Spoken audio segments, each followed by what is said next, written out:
In the year 2147, Earth floated in what many believed was a golden age of peace. Cities stretched into the sky, glowing with clean energy and quiet confidence. The Global Council, a unified governing body, maintained balance across nations. Wars were history. Hunger was rare. Humanity had grown wise, or so it thought. But the sky had its own plans. At exactly 2:17 Universal Time Coordinated, a strange ripple appeared above the Alps. It looked like a tear in the night, thin, glowing, and alive. Satellites began glitching. Communication hubs in Neo Geneva went dark for 3 full seconds. It was enough to cause panic. In the command chamber of the Global Defense Center, alarms blared. Red lights danced across polished steel walls. Commander Aisha Karim, the Council's chief of planetary defense, stood frozen as reports flooded in. Unidentified breach coordinates above Sector Delta, 9. Object has entered low orbit. Estimated size, 10 kilometers wide. No human signature. It's not one of ours. The air turned heavy. Aisha gave the order. Project Black Vault. Check if anything's been triggered. A young analyst tapped furiously at his screen. His face went pale. Ma'am, the vault has been compromised. What? Prototype 001. QX has been activated. It's missing from its containment chamber. Aisha leaned forward, eyes locked on the screen. Prototype 001. QX. A quantum disruptor. One of Earth's most dangerous weapons. Never tested, never completed. Its design was too unstable, capable of folding entire matter fields into non-existence. Only one man had ever fully understood its design, and he had vanished from public life nearly 30 years ago. Dr. Elias Thorne. In a secluded mountain lab miles away, far above the city, an old man sat by a fire. Snow fell outside, tapping gently against thick glass windows. The lab looked more like a library, stacks of notes, holograms paused mid-equation, machines humming softly in sleep mode. Dr. Thorne was reading a leather-bound book, not a screen. His hands trembled slightly, skin paper-thin, veins like blue rivers. His hair was silver, combed back neatly, eyes sharp and watchful behind round glasses. He felt the shift in the air before the alert arrived. A soft chime echoed through the lab. Encrypted message received. Priority. Level 0. Thorne sighed, closed the book, and stood slowly. His joints ached. His heart didn't race. It hadn't in years. He walked to the terminal and opened the file. The face of Commander Aisha Karim appeared. Dr. Thorne, I know you don't take calls, but this isn't a request. She paused, then added with quiet urgency, they've taken it. The prototype. The Zalari are here. Thorne stared at the screen, saying nothing. He looked older than his years, but there was fire in his eyes, a silent awareness that something long buried had returned. They want to activate it, Aisha continued. But it was never meant to be used. Thorne didn't respond. His mind was already moving. You're the only one who can stop them, she said. We need you. The screen went dark. Far above the Earth, hidden behind a veil of adaptive camouflage, the alien mothership hovered in silence. It was vast, shaped like a dark crescent, smooth and lifeless from the outside. Inside, however, it pulsed with energy. Commander Vraxis, leader of the Zalari incursion fleet, stood tall on his command deck. His form was skeletal but elegant, with black armor fused into his skin. His eyes glowed violet, scanning the earth below. He spoke in a language of clicks and tones, which his ship translated aloud in cold monotone. We have retrieved the device. Begin decoding its systems. His second-in-command approached, bowing low. Primitive species. Their defense systems barely noticed us. Vraxis chuckled, a chilling, dry sound. They worship progress, yet forget their creators. He stepped closer to the glowing core of the weapon now in their possession. It hummed with unreadable energy. This, he said, touching the weapon's surface, will end their age of peace. Back in his lab, Dr. Thorne walked to a sealed cabinet. He pressed his palm against the biometric lock. It opened with a soft hiss.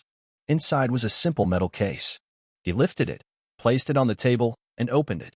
A series of old data crystals lay inside, each labeled by hand. He chose one, inserted it into the console, and whispered, to no one in particular.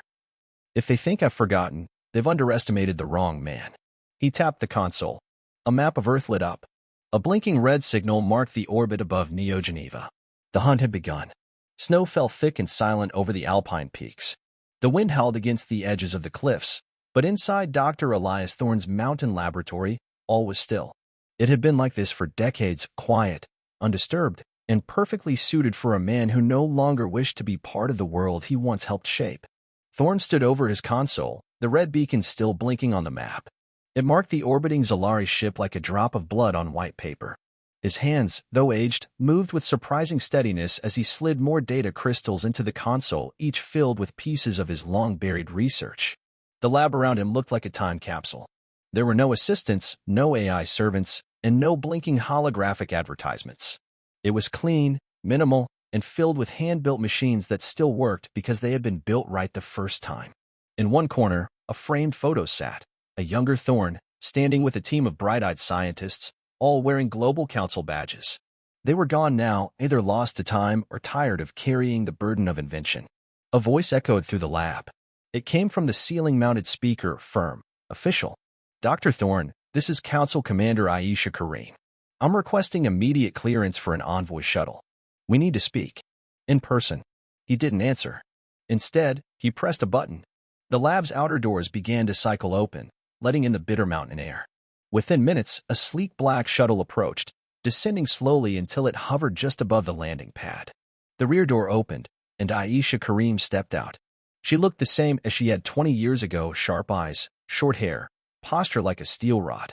But today, she looked tired. The kind of tired that came from carrying the weight of the world. Thorn met her just inside the entrance, his cane tapping against the metal floor. You could have sent a message, he said flatly. I did, she replied. You ignored it. There was a pause. Then, to his surprise, she smiled slightly. You haven't changed. I have. Just not the way people want it. She followed him deeper into the lab. Along the way, she glanced at the machinery, the endless notes pinned to the walls, the chalkboards still covered in formulas. Everything here was untouched by modern automation. It was like stepping into the mind of the past. Finally, they reached the central console. The alien signal pulsed on-screen. You already know why I'm here, she said. Yes, Thorn said. They took the prototype.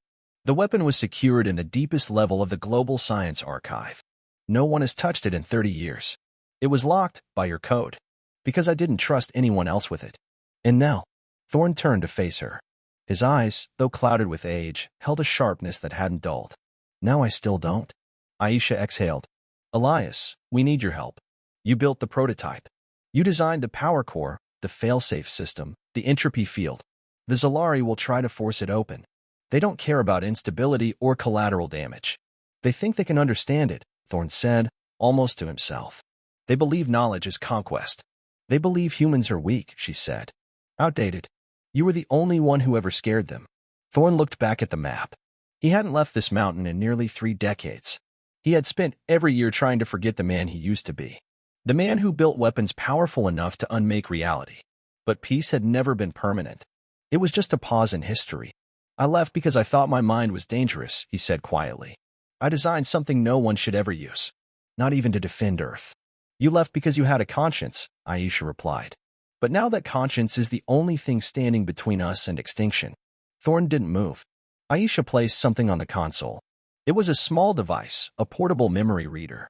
She activated it. A projection appeared in the air between them. A brief clip, grainy but clear. It was a Zalari message, intercepted during their breach. The translation system played it aloud. We possess the human artifact. It is dormant, awaiting final activation. The source code references a single genetic key. An old one. Elias Thorn. Silence followed. They're not just after your weapon, Aisha said. They're after you. Thorn didn't respond right away. He looked out the window. Snow continued to fall, covering the mountain like a white shroud. Somewhere up there, the stars were watching. Somewhere beyond them, the Zalari ship loomed. Finally, he spoke. Get me access to the archive. I'll need the original plans. And bring me a clean AI core. The simple kind. No predictive learning. You're coming back? He nodded slowly. If they want to wake the weapon, he said, I'll be the one waiting for them when they do. Hours later, Aisha's shuttle lifted off into the sky, carrying Thorn and a sealed case containing his ancient data crystals. As they left the snowy peaks behind, he remained silent, eyes fixed on the stars ahead. The war had already begun. He was no soldier, but he was the last weapon Earth had left. The shuttle soared above the clouds, slicing through the cold morning air. Dr. Elias Thorn sat quietly in the passenger seat, his eyes fixed on the horizon. Below him, the snowy peaks of the Alps vanished into a sea of clouds. Above, the stars slowly faded with the rising sun. His long, bony fingers rested on a small metal case on his lap, his data crystals, the last complete knowledge of the quantum disruptor prototype. Across from him, Commander Aisha Kareem reviewed mission logs on a digital tablet. She had ordered silence in the cabin, giving Thorn the space he needed. She knew better than to interrupt the mind she had just pulled out of isolation. As they neared Neo Geneva, the sight was breathtaking. The city sparkled like a jewel set into the mountainside. Tall towers glowed with clean energy, and transport lines weaved through the air in smooth, graceful patterns. It was a symbol of progress, of unity. But none of it mattered if the Zalari succeeded. The shuttle landed on a private platform at the Global Science Archive, a fortress built deep into the mountain itself. Soldiers and scientists moved quickly around them. The atmosphere was tense, but there was still order. Earth wasn't falling apart, not yet. Thorn was greeted by Dr. Maeva Een, Chief of Scientific Operations. She was in her 40s, sharp and efficient, but her expression changed the moment she saw Thorn. A mix of respect, worry, and awe passed through her eyes. "Dr. Thorn," she said, nodding. "It's an honor. I've studied your work all my life. I hope you didn't repeat it," Thorn replied, stepping off the ramp with his cane. "One mistake is enough for the world." She didn't laugh, but she smiled faintly. They walked together through the archive's upper halls. Clean white walls, glowing floor tiles, and biometric locks greeted them at every turn. Thorn barely looked around. His mind was already ahead, running through possibilities, calculations, outcomes. At the core of the archive, deep underground, was a secure lab reserved for emergencies. A simple chair, table, and console had been prepared. Thorn sat without a word. He opened the metal case, inserted the first data crystal, and the screen came to life. Lines of old code appeared, written in his own syntax. Even after 30 years, it felt familiar. He began scanning. "The Zalari didn't take the full system," he murmured. "Just the power core and activation module. Is that a good thing?" Aisha asked. "No. That's the dangerous part." He tapped the console again, pulling up the core signature. It was never meant to be activated alone. It needs a sequence, a chain of logic that keeps the power stable. If they force it open without the right pattern, it won't explode. Aisha blinked. "It won't." "No," Thorn said. "It will unravel." He paused, looking up. "Space. Matter. Time. The weapon disrupts reality itself. If they rush it, it won't destroy a city, it will erase everything it touches." Maeva stepped closer. "But the activation key still needs your biometrics, right?" Thorn nodded slowly. "Yes. And they know that. That's why they haven't used it yet. They're trying to simulate my code." He leaned back, thinking. "They're smart. Their AI will adapt. But the weapon's core is more than just code. It's a puzzle. It changes its own logic to confuse intruders. It was designed to outthink anyone who didn't build it." Aisha crossed her arms. "Can they crack it?" "With time," Thorn said. "But I can slow them down." He opened a new program and began typing. His fingers moved slower than in the past, but they were precise. He was designing a recursive algorithm, one that could send false signals to the Zalari and feed their systems misleading data. A digital maze. "They want a map," he said. "I'll give them one. But every path will lead them in circles. Won't they notice?" "Eventually. But by then, I'll have a real solution." Maeva watched the code appear on screen, line after line of logic loops, memory traps, and quantum bait. "This is incredible," she whispered. "It's like watching a chess game between minds." Thorn didn't answer. He was already 5 moves ahead. Meanwhile, far above Earth, the Zalari ship remained cloaked in orbit. Commander Vraxis stood on the bridge, eyes focused on the glowing core now embedded in his ship's systems.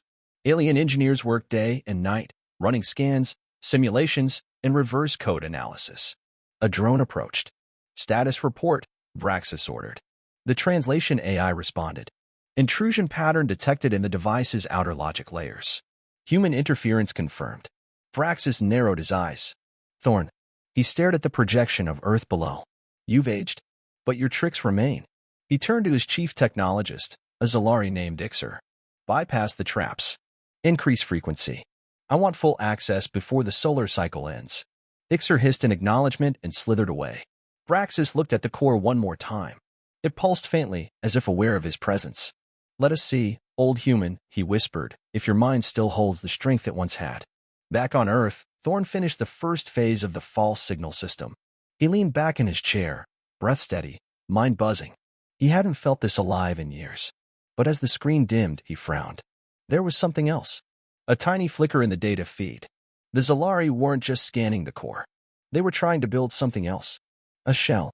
A launcher. A method to deploy the weapon from orbit without even needing Earth's permission. They're not going to ask for activation, he said, voice low. Aisha turned sharply. What do you mean? They're going to steal the key from me, Thorne said. Either by force or by copying my mind. Everyone in the room fell silent. Then Thorne stood slowly, steadying himself on the table. Prepare a launch. I'm going up. To space. Maeva asked, shocked. Thorne nodded. If they want a war of minds, I'll bring mine to them. Aisha stared at him. You're serious. I'm too old to bluff, Commander. He turned back to the console.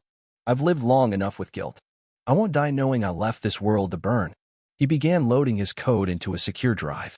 Outside, the sun dipped behind the mountains. Earth's most dangerous mind had just declared war again. The launch was silent, swift, and completely off the radar.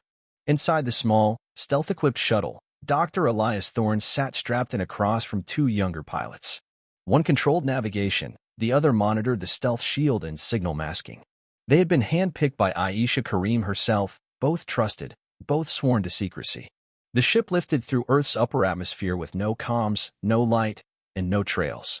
Not even Earth's satellites could detect it. Thorne sat quietly, arms crossed over his chest. His face was calm, but his eyes were full of thoughts. He stared at the stars beyond the window. Somewhere in that black ocean, the Zalari ship waited, massive, invisible, and hunting for the key he carried in his head. They had the weapon. Now they wanted him. He was going to let them have him, but on his terms. The Zalari mothership was nothing like human design. It floated in silence, its smooth black hull shaped like a crescent blade. No windows, no lights, only an aura of energy, almost like a heartbeat, pulsing just beneath its skin. It was not a ship meant for beauty. It was a ship built for fear. Inside, corridors twisted like living bone. The air was thick with static. Alien engineers worked silently at glowing consoles. Vraxis stood in the central command chamber, staring at the projection of the Earth below. His second-in-command, Ixer, approached. Human signal detected. Thorne, Vraxis asked, eyes narrowing. Yes. Small ship. Approaching under cloaking tech. Alone. Vraxis smiled. A slow, predatory smile. Let him in. Thorne shuttle-docked without resistance. No weapons fired. No shields activated. The hatch opened into a long, dim corridor, smooth and black like volcanic glass. He stepped out slowly, supported by his cane. His feet made no sound on the floor. Two tall, thin Zalari met him at the entrance. They did not speak. They simply turned and began walking. Thorne followed. It felt like walking into the jaws of something ancient. Through curved halls and shadowed doors, they led him to a large chamber, high-domed and filled with screens showing alien code, weapon schematics, and real-time scans of Earth. At the center stood Vraxis. The Zalari commander was tall, armored, and cold. His eyes glowed faint purple, his mouth thin and unreadable. Thorne stopped a few steps away. You've aged, Vraxis said in Earth tongue, his voice low and smooth. You haven't, Thorne replied. Vraxis chuckled. We don't fade the way humans do. No, Thorne said. You just grow more arrogant. The air in the chamber shifted. Several Zalari guards looked to Vraxis, but he raised a hand, silencing them. You know why you're here, Vraxis said. Yes, Thorne answered. And I know what you're trying to do. He stepped forward, slower now. You can't activate the weapon. You don't understand it. You think it's just energy, just numbers and switches. But it isn't. It's layered logic. It adapts. It fights back. We're adapting too, Vraxis said. We've extracted 78% of its primary system. Your code is weak. Your logic patterns are outdated. Are they? Thorne raised an eyebrow. Then why haven't you succeeded? Vraxis paused, then stepped aside, revealing the weapon core behind him, mounted into a giant containment structure. The machine pulsed with energy, lines of data crawling across its surface. We've brought it closer to activation than you ever did, Vraxis said. But we need your final input. Then you failed, Thorne said simply. Because I never wrote a final input. I was too afraid it would work. Vraxis stared at him. But I'll help you now, Thorne added, surprising the alien. You will? Vraxis asked, voice low. Yes, Thorne said, stepping forward. I'll finish what I started. Behind his glasses, his eyes were unreadable. Thorne was taken to a private chamber. monitored but not harmed. The Zalari gave him access to a console connected to the weapon. He was asked to complete the code. He began typing slowly. What they didn't know was that he wasn't finishing the weapon. He was rewriting it. He embedded a recursive feedback loop, using a logic sequence that would trigger a collapse in the weapon's quantum core. It would look like activation, but once it reached the final line, it would eat itself from the inside out. He smiled faintly. The Zalari wouldn't know until it was too late. Back in the control chamber, Vraxis watched as Thorn's code appeared on the central screen. Biometric match confirmed, Ixer reported. Human neural pattern accepted. Sequence appears stable. Vraxis nodded. Begin primary charge. The weapon began to glow. Lights pulsed along its surface. Energy flowed into its veins. Thorn watched from his chamber, silently reciting every line he had just entered. Then the moment came. The core pulsed once. Then again. And then it shuddered. A screeching alarm echoed through the ship. Lights flashed red. Code began erasing itself in real time. Sequence breach. Ixer screamed. It's collapsing. Vraxis spun around. What did you do? Thorn's face appeared on the main screen. Calm. Cold. You wanted my mind, he said. You forgot that I built the trap before I built the weapon. A high-pitched hum filled the ship. The weapon core fractured, glowing brighter and brighter. Evacuate. Vraxis roared. Shut it down. It's too late, Thorn said. Enjoy the paradox. The screen went black. Thorn had already activated the escape sequence from his chamber. As the Zalari ship twisted with power and failure, his shuttle ejected from its bay, falling away from the exploding core. He watched from a distance as the mothership cracked, flickered, and blinked out, vanishing into its own unstable energy field. Not a sound followed. It was simply gone. Thorn leaned back in the shuttle, breathing slow, steady. He closed his eyes. Checkmate, he whispered. Earth was safe for now. Silence filled the stars. The Zalari mothership was gone. Not destroyed in the usual sense. No flames, no debris, but erased. The moment its core destabilized, the ship collapsed in on itself, pulled into a pocket of artificial space that no longer obeyed natural laws. There was no trace left behind. Just emptiness. In the blackness, a single shuttle drifted quietly toward Earth. Inside, Dr. Elias Thorne sat strapped into his seat, his face pale under the dim cockpit lights. His breath came slow and shallow, but his eyes remained open, watching the planet grow larger outside the window. He had done it. Not with weapons. Not with armies. With thought. He had taken the most advanced minds of an alien race, creatures who had crossed galaxies to conquer, and turned their own pride against them. He had ended a war before it began. But the cost was showing. The shuttle's AI, a basic onboard assistant, spoke calmly. Life signs stable. Heart rate elevated. Cortisol levels high. Recommend rest. Thorn ignored it. He was replaying every line of code he had written. Not to double-check, it was perfect, but because it was the last time he would ever write anything like it again. His body was failing. He could feel it. He had pushed too far. Too fast. And he had known the risk. Hours later, the shuttle pierced Earth's atmosphere. It descended like a falling star, cloaked and silent, landing on a private pad at Neo Geneva's upper levels. Soldiers in black suits surrounded the platform, weapons ready, protocol in case of alien contamination. The ramp hissed open, and silence fell again. Commander Aisha Karim stepped forward, eyes fixed on the lone figure descending slowly with a cane in one hand and a sealed data drive in the other. Thorn looked thinner, slower, but his eyes still held the same sharpness. She ran to him. You're alive, she said, helping him down the last step. Barely, he replied with a faint smile. What happened up there? He handed her the drive. Everything you need to know is here. Logs, code, final sequence. The Zalari were using logic-based AI systems. I fed them a recursive loop that made them believe they were winning. Aisha stared at the drive. They never saw the trap? No, Thorn said. They didn't think an old man had anything left to teach them. She looked up at him. You saved us all. Thorn didn't answer right away. Instead, he looked out toward the horizon, where the city's glowing skyline met the mountains. You know, he said quietly, I designed that weapon as a deterrent. Something too dangerous to ever use. And in the end, it worked exactly as I hoped. You didn't use it to destroy them. No, he said. I used it to destroy their overconfidence. Aisha stepped back. Come with me to Central Command. We canoe. No, Thorn interrupted gently. I have nothing more to give. This was my last contribution. He placed a hand on her shoulder. You'll need to prepare Earth for what comes next. The Zalari will send others. But now they'll hesitate. They'll fear us. They'll fear what they don't understand, he said. And I've made sure they'll never understand me. Thorn was taken to a quiet medical bay high in the mountains.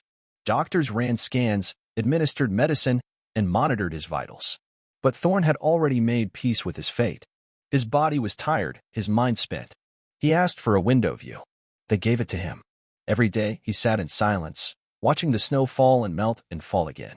He didn't speak much, but he smiled more than he used to. Sometimes he would stare up at the stars, lips moving soundlessly as if speaking to someone far away. Meanwhile, the Global Council released a statement confirming the alien threat had been neutralized. No full details were given, just that Earth had been defended by a mind more powerful than any weapon. Thorn's name was spoken in every city, every school, every research center. Statues were proposed. Holidays discussed. Thorn declined them all. He asked for only one thing, that his notes, his real notes, the ones not stored on data drives, be sealed. Locked away. Not destroyed. But saved for a time when Earth might need them again. When someone wise enough would read them, not to build, but to understand. In his final days, a young scientist came to visit him. A girl, no older than 20, bright-eyed and full of questions. Thorn listened patiently. She asked him what made him different. Why he was able to do what no one else could. He looked at her, his eyes kind but serious. I never stopped learning, he said. But more importantly, I never stopped doubting myself. She didn't understand fully, but she nodded anyway. That night, Thorn fell asleep watching the stars. He never woke up. No alarms. No pain. Just silence. The same silence that had followed him through space, through battle, through thought. The silence of a mind at rest. Snow dusted the rooftops of Neo Geneva like powdered sugar. The skies were clear, the air crisp. Peace had returned, not the artificial kind born of silence, but the deep, genuine stillness that comes after something terrible has passed. The Global Council had lifted the highest level of planetary alert. The stars above were being watched with more attention than ever before, but for now, they held no signs of threat. No shadows. No pulses of unknown energy. No ships. The Zalari were gone. And so was Dr. Elias Thorn. The world didn't erupt in noise when the news broke. There were no loud parades, no exploding fireworks. Instead, a quiet hush fell over Earth, a collective breath held, then released. People didn't mourn him like a war hero. They remembered him like a guardian. A silent one. A memorial was built in the Global Science Archive, a simple steel circle embedded in the center of a garden, surrounded by white stones and a few benches. No statues. No towering monuments. Just an engraved ring that read, "Here lies the mind that saved a world and asked for nothing in return." The data Thorn had given to Commander Aisha Kareem was stored in a sealed archive, accessible only by emergency authorization. His personal journals, handwritten and weathered, were kept in a special vault. Not to be studied. Not to be replicated. Just preserved. For the right time. Commander Kareem stood beside the memorial one morning, her hands behind her back. Her uniform was crisp. Her face tired. She spoke softly, as if Thorn might still hear her. "You were right," she said. "They're watching. Not attacking, but watching. You gave us more than time. You gave us a chance to be smarter." Behind her, Dr. Maeva approached. She held a tablet in one hand and a single flower in the other. "Satellite data confirms it," Maeva said. "The Zalari mothership that vanished, it's still detectable. Not in normal space. But we've picked up echoes." Kareem nodded. "So it didn't die. It changed." Maeva placed the flower beside the ring of steel. "They may come back one day." Kareem turned toward the city. "If they do, we'll be ready. But next time, they won't just fear our weapons. They'll remember our mind." Far away, in a quiet academy nestled in the hills, students gathered in a large room. A lecture was about to begin. The subject was defensive logic and ethical engineering. On the screen was a name. Dr. Elias Thorn. A young woman stood at the front, Thorn's final visitor, the bright-eyed student who had asked him about his genius. Now she was a teacher, passing on his lessons not as formulas, but as philosophy. She spoke clearly, without notes. Dr. Thorn once said, "I never stopped doubting myself." That's what made him dangerous, not because he had all the answers, but because he never stopped asking questions. Students took notes, not just of the theory, but of the humility behind it. "Great minds," she continued, "aren't remembered for what they build. They're remembered for what they prevent." Outside, snow began to fall again. Peace held, not because the danger was gone forever, but because Earth had finally learned how to respect the silence between threats. High in orbit, Earth's defense systems ran quietly. Satellites tracked movement beyond the moon. Algorithms scanned for unfamiliar signals. But no alarm sounded. No enemy appeared. For now, the stars remained calm. And deep within the memory of Earth, the story of Elias Thorne lived on, not as legend, but as reminder that one human mind, sharp and tired and filled with guilt, had done what weapons could not. He had ended a war before it started, not with force, but with wisdom.